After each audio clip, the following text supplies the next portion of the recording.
Porque não foi aos anjos que Deus sujeitou o mundo futuro. Olha o que ele está vendo lá na frente. De que falamos? Então eles já estavam falando de um mundo futuro. De um reino futuro. Não estou falando do reino espiritual, não. De um reino futuro.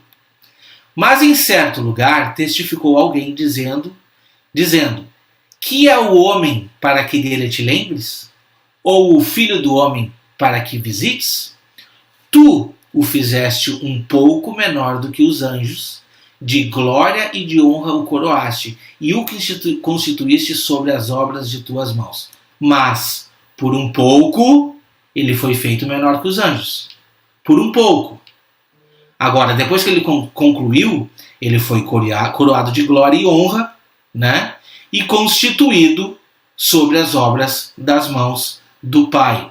Bom, agora começa a ficar aqui forte, tá? Todas as coisas lhe sujeitaste debaixo dos pés. Ora, visto que lhe sujeitou todas as coisas, nada deixou que lhe não esteja sujeito. Mas, a partir de agora você medite nisso daqui, tá? Mas, entretanto, porém, pega uma caneta, sublinha na sua Bíblia agora, porque esse ponto é cronológico e chave. Diz assim, mas agora ainda não vemos que todas as coisas lhe estejam sujeitas. A gente não consegue verificar que todas as coisas estão sujeitas. Por que, Wagner, que eu não consigo verificar? Porque eu olho para a esquina e eu vejo um homem ser assassinado. Eu ligo a minha televisão e escorre sangue. Por quê? Porque a impiedade ainda opera nesse mundo. Eu não posso pegar um reino que me foi proposto pela aceitação de Cristo Jesus e ele reina na minha vida. Eu não posso dizer que esse reino ele é um reino literal e efetivo nessa terra. Não posso. Por quê? Porque o reino de Cristo ele é um reino perfeito de paz e de justiça e precisa acontecer.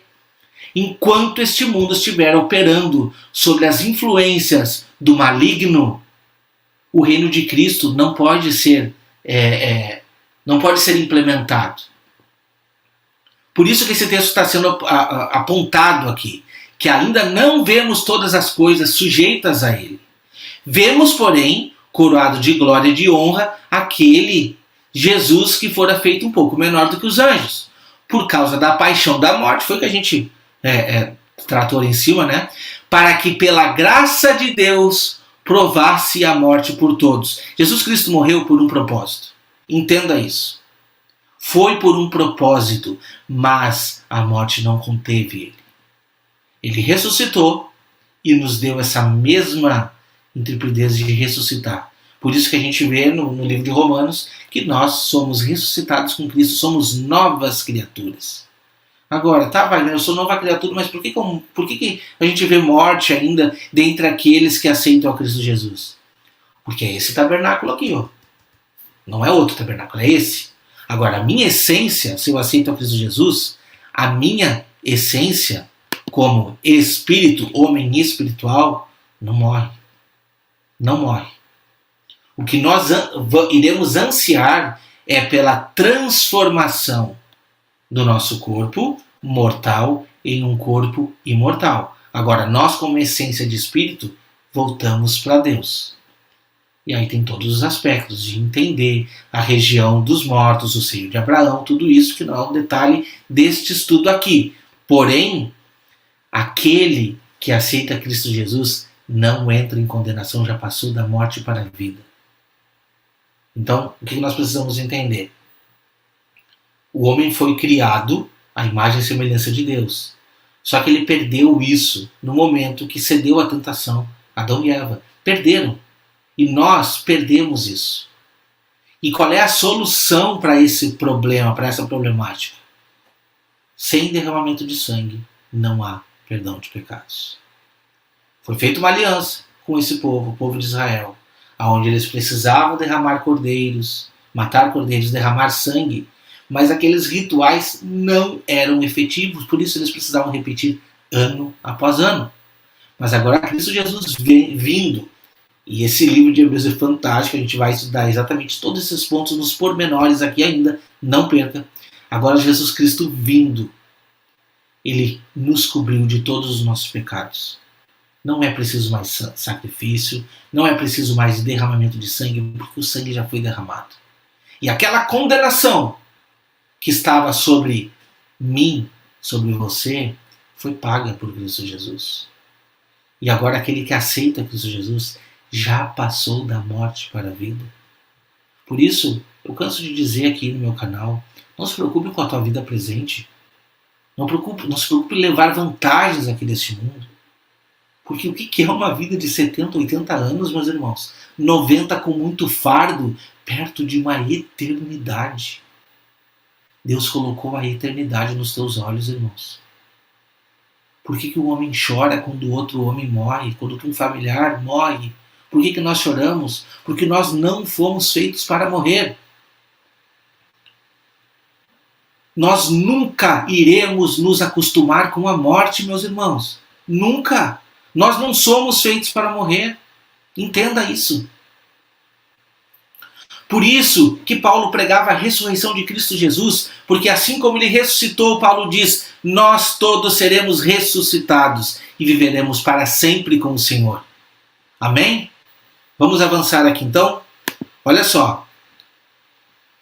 Bom, vemos porém coroados de glória e de honra aquele Jesus que fora feito um pouco menor do que os anjos por causa da paixão de morte, para que pela graça de Deus provasse a morte de todos. Vamos entrar em alguns textos para explicar tudo que a gente leu aqui? Vamos lá? Como que eu consigo explicar principalmente a questão das coisas não estarem sujeitas a ele ainda, né? E alguns outros aspectos aqui. Esse cunho, ele é escatológico e você vai precisar meditar aqui, tá? Vamos lá. Olha só. O que vai acontecer com o sétimo toque de trombeta, a sétima trombeta? Olha só. E o sétimo anjo tocou a sua trombeta. E houve no céu grandes vozes que diziam, os reinos do mundo vieram a ser do nosso Senhor e do seu Cristo, e ele reinará para todo sempre. E os 24 anciões que estavam assentados em seus tronos diante de Deus prostraram-se sobre seus rostos e adoraram a Deus, dizendo, graças te damos, Senhor Todo-Poderoso, que és, que eras, que há de vir, porque tomaste o teu grande poder e reinaste. Então, quando alguém te perguntar assim, não existe um reino palpável, literal de Cristo Jesus, apresenta esse texto aqui. Quando que ele vai reinar? Literalmente. Meus irmãos, a gente não vive hoje no Brasil, principalmente, um legado ou um governo monarca, de monarquia, como existia antigamente, com reis, com governantes ali, com todo aquele aspecto real, como que funcionava. Nós não vivemos isso. A gente não tem uma real noção. A nossa forma hoje é de votação, é presidente, é governador, tudo bem. Agora, a gente não tem esse entendimento do que é um reino. Eu não posso dizer que o reino de Cristo ele é um reino espiritual hoje, porque o próprio texto está apontando para você aqui de que esse reino ele é um reino literal. E Jesus Cristo estabelecerá o seu reino diante de todas as nações. Todo joelho se dobrará segundo ele. E o reino de Cristo é um reino de justiça e um reino de paz. E esse reino ele não pode ser visto hoje. Entendeu? Hoje se cumpre o que diz em outro livro que eu não lembro agora, que é que Jesus Cristo reina dentro da gente. Mas isso no âmbito individual. Jesus Cristo reina e governa a minha vida, mas não o mundo inteiro. Você está entendendo? A própria palavra diz, o mundo jaz no maligno. É necessário que esse maligno seja cancelado, anulado, preso, como diz o próprio milênio. Ele vai ser preso durante 1000 anos para não tentar as nações. Por que ele vai ser preso? Porque o reino de Cristo não tem a influência de Satanás. E esse reino é literal e será aqui na terra. Você sabia disso? Não, o reino é no céu. Aonde que diz que o reino é no céu?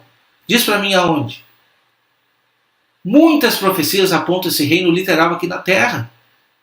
E a gente vai ver nos próximos versículos aqui. Presta atenção, olha só. Vou adicionar aqui.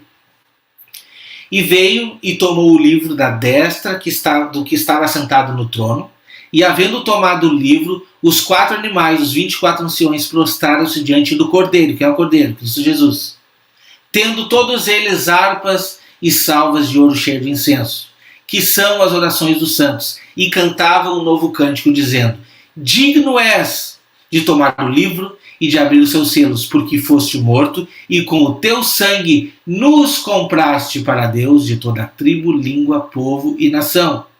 E para o nosso Deus nos fizeste reis e sacerdotes. E o quê? Reinaremos sobre a terra. Irmãos, só um pouquinho.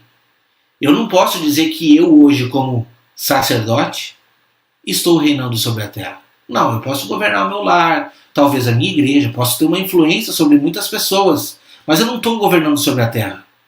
O que está apontando aqui é um reino literal. Nós reinaremos sobre a terra e sobre nações. Olha só o que diz em Hebreus 1, do 8 ao 14, que a gente já estudou no vídeo passado. Mas do Filho diz: ó Deus, o teu trono subsiste pelo século dos séculos. Cetro de equidade é o cetro do teu reino. É um cetro de quê? De equidade. Um cetro de justiça. É o reino de Cristo Jesus que vai ser estabelecido sobre essa terra. Amaste a justiça e odiaste o quê? A iniquidade. O que precisa ser extinto? A iniquidade. Como diz o 2 Tessalonicenses lá, né? Que ele vai se manifestar e vai ser destruído pelo sopro da vinda de Cristo. Por isso Deus, o teu Deus, te ungiu com óleo de alegria mais do que os teus companheiros. E tu, Senhor, no princípio fundaste presta atenção. De quem que está sendo falado aqui? Do próprio Jesus Cristo. E tu, Senhor, no princípio fundaste a terra. E os céus são obra das tuas mãos. Eles perecerão, mas tu permanecerás, e todos eles, como roupa, envelhecerão, e como um manto enrolarás, e serás mudado, mas tu és o mesmo. Os teus anos não acabarão. E a qual dos anjos disse jamais: assenta-te à minha direita, até que, condicional. Sempre que você vê um até que, sendo em profecia, sendo em qualquer tipo de texto, ele é condicional. Jesus Cristo, assentado à destra do Pai, até que ponha os teus inimigos por escabelo, por estrado dos seus pés. Olha a condição em que Cristo está neste momento. Ele está sentado à destra do Pai, até que isso se cumpra. Todos os inimigos sendo colocados por estrados dos pés. Não são, porventura, todos eles espíritos ministradores, enviados para servir a favor daqueles que hão de herdar a salvação? Então, olha só que interessante. Muitos são ministros que vão conduzir muitos à salvação. Entendeu? Então, a gente precisa entender esses pontos aqui e fazer a conexão. Olha a conexão que está dando aqui de Jesus Cristo à destra do Pai. Bom, Jesus Cristo está à destra do Pai desde 1844, né? É isso? Ah, não é. Desde que ele ascendeu ao céu, certo, né? Ele está lá cumprindo uma função que é interceder por nós, como a gente já falou no início do vídeo, e chega um momento em que ele vem para vingar o reino. Ele vem para vingar a nós como testemunhas e para estabelecer um reino de justiça e um reino de paz. Agora, qual é a conexão que eu consigo fazer com esse texto aqui? Está lá. Esse texto de Hebreus foi tirado de Salmo 110, que diz a mesma coisa. Disse o Senhor ao meu Senhor: assenta-te à minha mão direita, até que eu ponha os teus inimigos por escabelo dos teus pés, por estrados. O Senhor enviará o cetro da tua fortaleza desde Sião, dizendo: domina no meio dos teus inimigos. Só um pouquinho. Jesus Cristo está dominando no meio dos inimigos hoje? Ou esse mundo está sendo dominado pelos anticristos e pelos inimigos? Ele está sendo dominado. É preciso que tudo isso seja restaurado. Certo? Bom, o que o versículo 3 diz? O teu povo será muito voluntário no dia do teu poder. Aquele grande dia, relatado por muitos profetas. Se você fizer uma busca no teu celular, no aplicativo da Bíblia, digita ali, aquele dia. o dia do Senhor, aquele grande dia. Vai vir uma relação de textos, todos com cunho escatológico, apontando a vinda de Cristo, apontando Jesus vindo para vingar o seu povo e estabelecendo o seu reino. Todos. Nos ornamentos de sua santidade, desde a madre da alva, tu tens o orvalho da tua mocidade. Jurou o Senhor e não se arrependerás. Tu és um sacerdote eterno, segundo a ordem de Melquisedeque. A esse respeito, ordem de Melquisedeque, nós teremos um estudo específico um pouco mais para frente, certo? Mas, enfim, olha só que interessante. Vamos avançar aqui e nós vamos para o último slide. E aqui está a conclusão do tema, né? Sei que já está com um tempo bem avançado, mas agora a gente vai entender esse ponto do até que e o principal ponto do versículo que a gente vai voltar lá de Hebreus para vocês entenderem, tá? Este versículo aqui que diz, ó, presta atenção. Todas as coisas lhe sujeitasse debaixo dos pés, visto que lhe sujeitou todas as coisas, nada deixou que lhe não esteja sujeito. Mas agora ainda não vemos que todas as coisas lhe estão sujeitas. É isso que a gente falou. Porque a iniquidade ainda opera, porque a gente vê ainda muitas coisas que não agradam a Deus acontecendo nesse mundo. A impiedade está sobre muitos da humanidade e Jesus precisa limpar tudo isso. Então, não são todas as coisas que estão sujeitas ainda. A gente ainda não consegue enxergar. Jesus Cristo já ganhou essa autoridade, mas ele ainda não estabeleceu essa autoridade sobre a humanidade, aqui neste mundo. Ele pode ter estendido sobre a tua vida e ele salva pessoas individual todos os dias, mas o reino ainda não se fez presente. Então, como que a gente consegue entender o que vai acontecer para que todas as coisas sejam sujeitas a ele? E esse texto de 1 Coríntios vai revelar esse ponto. Tá? Aqui é interessante de nós notarmos que Paulo está falando da ressurreição. Olha só que interessante. Em 1 Coríntios ele está falando de ressurreição. E a gente sabe que na Bíblia nós temos a primeira e a segunda ressurreição. Então, a primeira ressurreição, que a gente sabe que são a dos justos, e a segunda ressurreição, que são a dos ímpios, principalmente, e de alguns das nações que vão receber o direito, né, de fazer parte aí do reino também. Agora, presta atenção. Esse julgamento que vai acontecer é o julgamento da condenação daqueles que não aceitaram, aqueles que não ressuscitaram na primeira ressurreição. Mas Paulo vai dar um pouco desse âmbito e vai esclarecer esse ponto para nós aqui. Se, 1 Coríntios 15, 19 e 28, se esperamos em Cristo só nesta vida, somos os mais miseráveis de todos os homens. Aquilo que eu falei para vocês. Não se preocupe com a sua vida de no máximo 70, 80 anos. Se a gente estiver se preocupando muito em correr, em adquirir, em ser, a gente está perdendo foco. O nosso foco é um foco eterno. Então não seja miserável. Ah, mas eu não sou miserável, eu estudei, eu busquei, eu conquistei. Eu. O homem está sempre preocupado com o eu. Nós precisamos nos preocupar com a nossa vida eterna e aquilo que a gente está fazendo para que esse reino possa avançar na vida das pessoas, para que um dia esse reino seja palpável e literal sobre nós e sobre aqueles a quem nós instruímos pela palavra. Então, se nós nos preocupar, esperar Cristo ainda somente nesta vida, somos os mais miseráveis de todos os homens. Mas, de fato, Cristo ressuscitou dentre os mortos e foi feito primícias dos que dormem. Ele é o primeiro a receber a recompensa. Ele é o primeiro, não é recompensa a palavra certa, ele é o primeiro a receber a outorgar para nós, por intermédio da sua própria ressurreição, essa coisa maravilhosa que é a vida eterna. Claro que Jesus sempre teve vida eterna, mas essa atitude da ressurreição de Cristo, como primícia dentre os mortos, nos deu a autoridade da ressurreição. A ressurreição com um corpo glorificado que teremos na primeira ressurreição. Porque assim, Como a morte veio por um homem, também a ressurreição dos mortos veio por um homem, Jesus Cristo. A ressurreição do morto veio por intermédio do que ele fez. Porque assim como todos morreram em Adão, assim também todos serão verificados em Cristo. Por que eu morri em Adão?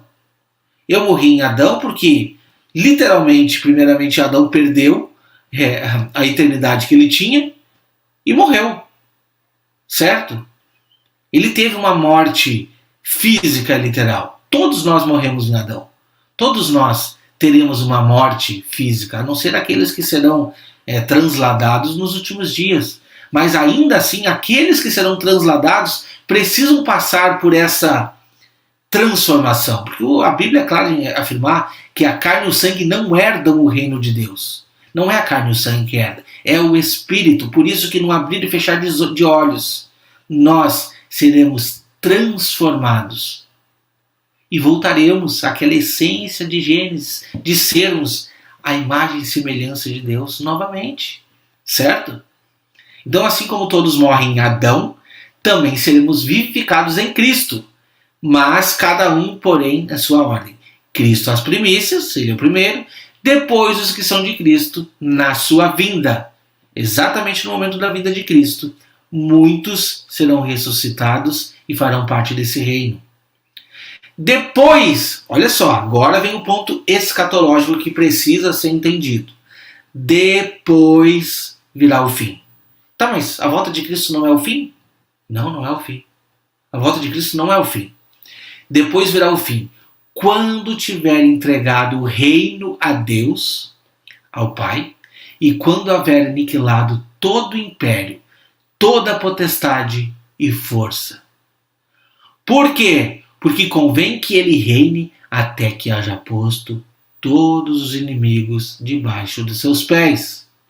O último inimigo que há de ser aniquilado é a morte. Quando que a morte será aniquilada? Eu nem trouxe o texto aqui, mas está lá em Apocalipse 20. Depois que passar o milênio. Depois que passar o milênio. Satanás será jogado no lago de fogo. Os ímpios serão aniquilados pelo lago de fogo. E a própria morte será tirada no lago de fogo. Então vai se cumprir aquele texto que a gente leu ali de Hebreus. Né? Que a gente ainda não vê todas as coisas sujeitas. Agora, quando que tudo será sujeito e extirpado? Né? Deste plano. Quando? Quando Satanás for solto da prisão. E então ele também vai ser jogado no lago de fogo. Lembra, a morte vai ser aniquilada somente depois do milênio. E é isso que a gente precisa entender. O fim vai ser quando Jesus Cristo entregar o reino. Vai dizer assim, ó, como se fosse uma chave. Está aqui, Deus. Aqui é a chave, ó. Está aqui o reino que tu me confiou na minha mão. Está aqui, Pai. Está aqui a chave do reino. Eu cumpri tudo. O meu reino foi um reino de justiça. Foi um reino de paz. A morte já não existe mais. A Nova Jerusalém diz isso, né? E ela desce depois do milênio. A morte não existe mais. Não existe mais pranto, não existe mais choro, não existe mais dor, porque todas as coisas ficaram para trás. Qual é o último inimigo a ser destruído? É a morte. A morte vai ser aniquilada depois do milênio. E todo o principado, toda a potestade também será aniquilada naquele momento. Por quê? Versículo 27. Todas as coisas sujeitou debaixo dos seus pés, mas quando diz que todas as coisas lhe estão sujeitas, claro que excetua aquele que lhe sujeitou todas as coisas. Né? Quem não está sujeito aos pés de Cristo? O próprio Pai. O Pai não está sujeito.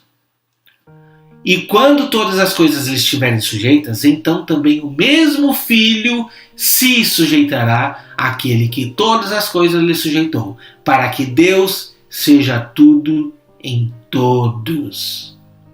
Então, desce a Nova Jerusalém.